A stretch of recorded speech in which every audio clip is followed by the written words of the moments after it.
उसी क्रिया से उसके बर्तन से थोड़ा सा पानी शिवलिंग के ऊपर गिरा और कुछ पत्ते सी बिलपत्र के फिर मिले।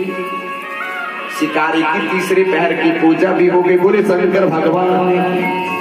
शिकारी को पता नहीं है कि नीचे क्या वस्तु है, शिवलिंग है, लेकिन अनजाने में पूजा हो रही है, क्योंकि मेरे प्रभु पता नहीं किसको कब कौन सी बुद्धि दे दे। तीसरे पहर की पूजा पूरी हुई।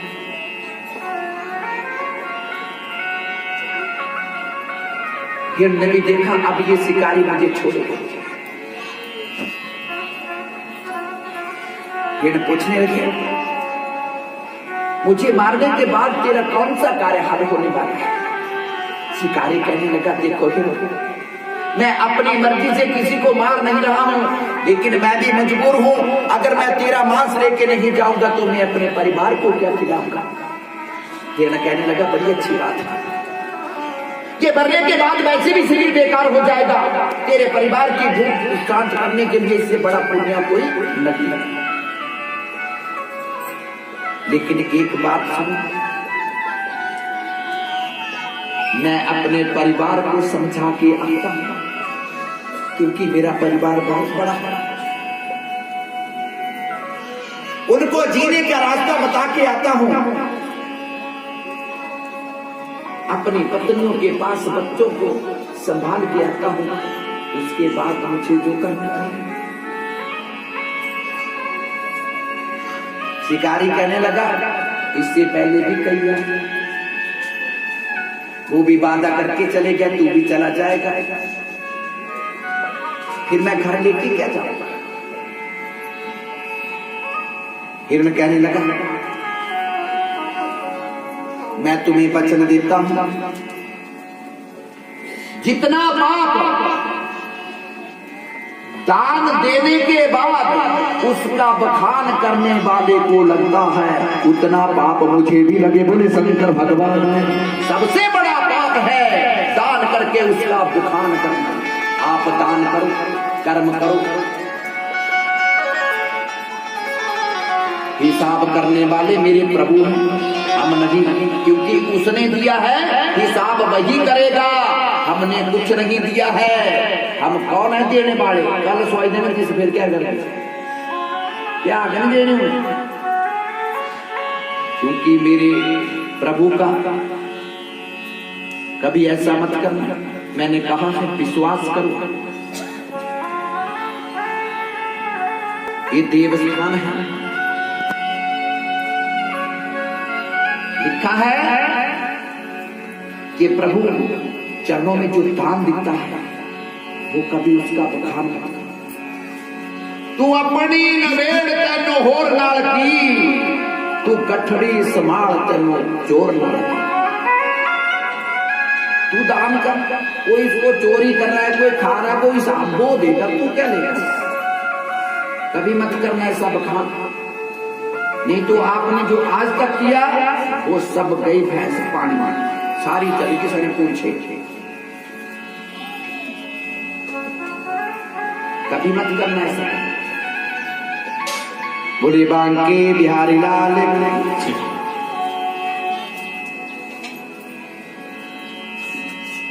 क्योंकि हम 10 रुपए देते हैं, हिसाब 100 का मांगते हैं। बोले बांके बिहारी लाल, दान देने वाले को बखान करने के बाद लगता है उतना पाप मुझे भी लगे। शिकारी ने उसको भी जाने लगा। तीनों जब घर में इकट्ठे हुए आपस में बात करने लगे, हम तीनों तो उस शिकारी से वादा करके आए हैं। सबसे बड़ी हिरनी कहने लगी, स्वामी मेरे बच्चे मेरी छोटी बहन के साथ बड़ा प्रेम करते हैं, उस शिकारी से जो वादा किया है उसको पूरा करने के लिए मैं जाती हूँ। हम तो तुलना करना अपनी और उन हिरणों की तुलना इस कथा में करनी है, हम में कितना प्रेम है और इन जानवरों में कितना प्रेम है।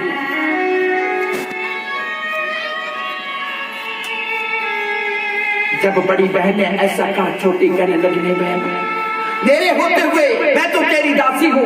देखिए छोटी बहन बोल रही है, मैं तेरी दासी, ये काम मुझे करना चाहिए। आंखों से आंसू बरसने लगे। ये जानवर भी एक दूसरे के लिए मरने जा रहे हैं, लेकिन हम इंसान एक दूसरे को मारने के लिए जा रहे हैं।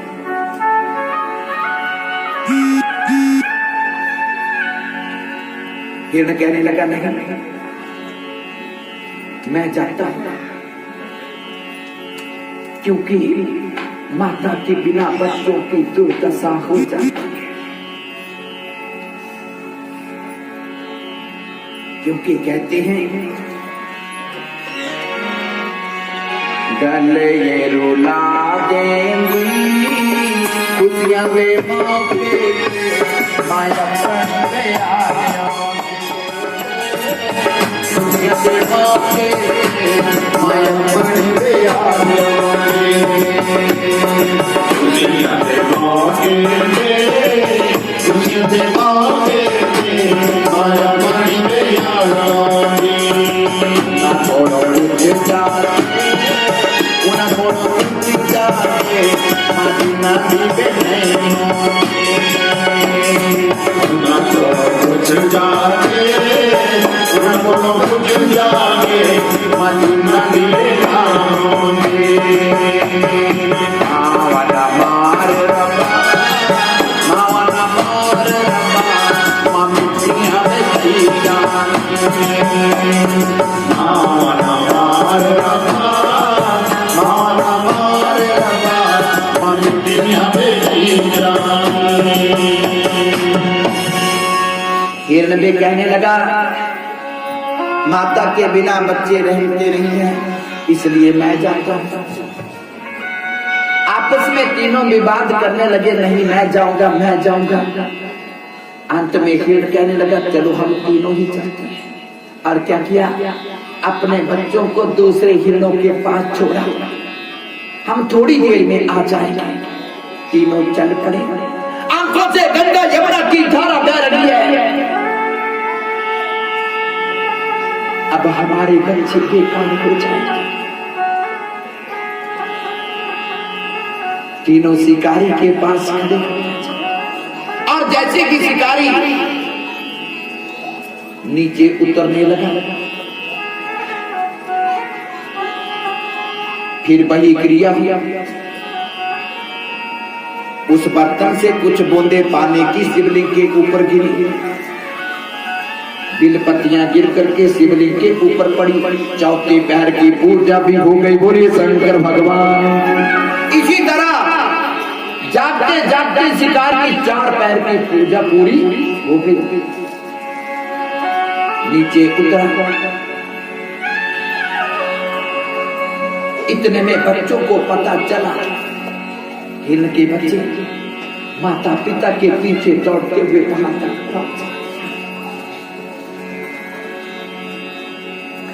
अपने माता पिता के आगे खड़े हो गए। शिकारी को कहने लगे, पहले हमारी हत्या कर दो।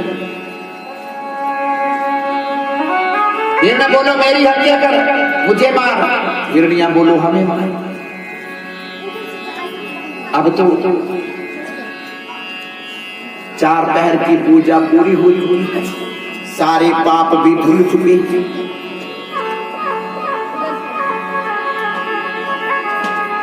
और वो व्याख्या से शिकारी कहने लगा, मन में विचार करने लगा, ये जानवर होके भी आपस में कितना प्रेम करते हैं, मैं कितना मूर्ख हूं। सारा जीवन बीत गया मुझे पाप करते हुए, इन जानवरों का शिकार करते हुए। अपने परिवार को, लेकिन वो परिवार तो मुझसे इतना प्रेम नहीं करता है जितना ये करते हैं। तुम सब चले जाओ। इतने में भोलेनाथ वहां पे प्रकट हो गया। बोले शंकर भगवान। अपना चतुर्भुज रूप लेकर के, त्रिशूल डमरू लेकर के अपना विराट रूप दिखा दिया।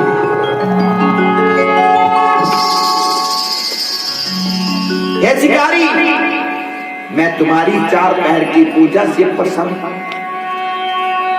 मांगो क्या मांगते हो? शिकारी कहने लगा, प्रभु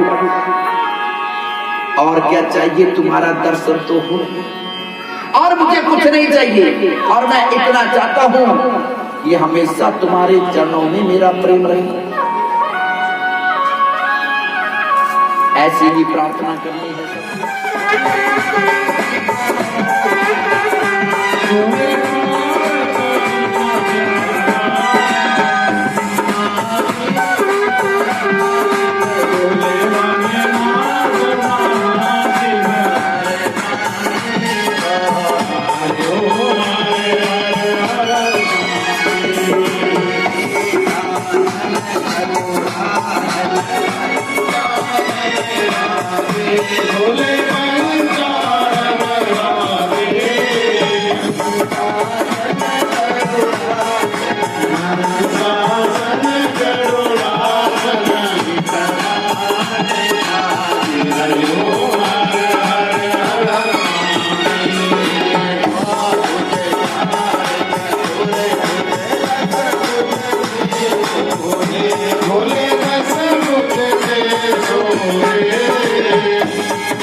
मसौर में जो भागवत कथा चल रही थी, आज उसको विराम हो गया। आज वो कथा समाप्त हो गई। तो बहुत ही अच्छी यहाँ पे हमारा दिन बीते, अच्छे दिन बीते। सबने बहुत प्यार दिया। और जैसे कि देख रहे हैं कि यहाँ पर भक्त सब कीर्तन कर रहे हैं, मेरे पीछे देख सकते हैं किस तरह से, और लाइन बना के आगे माथा टेक रहे हैं। तो आप हमारी वीडियोज़ को देखते रहें, लाइक शेयर ज़रूर करें और चैनल को सब्सक्राइब करना ना भूलें। जैसे मसौर में भागवत कथा समाप्त हो चुकी है, सॉरी शिव पुराण कथा समाप्त हो चुकी है। तो अभी हम जा रहे हैं घर वापस। लेकिन पब्लिक देखिए किस तरह से सभी पंडित जी के पहुँचते हुए और मिल रहे हैं, किस तरह से सभी भावुक हो रखे हैं, कुछ खुश हैं, कुछ हंसते मुस्कुराते चेहरे। तो ऐसे ही वीडियोस को देखते रहें, लाइक शेयर सब्सक्राइब जरूर करें और मिलते हैं अब अगली कथा में।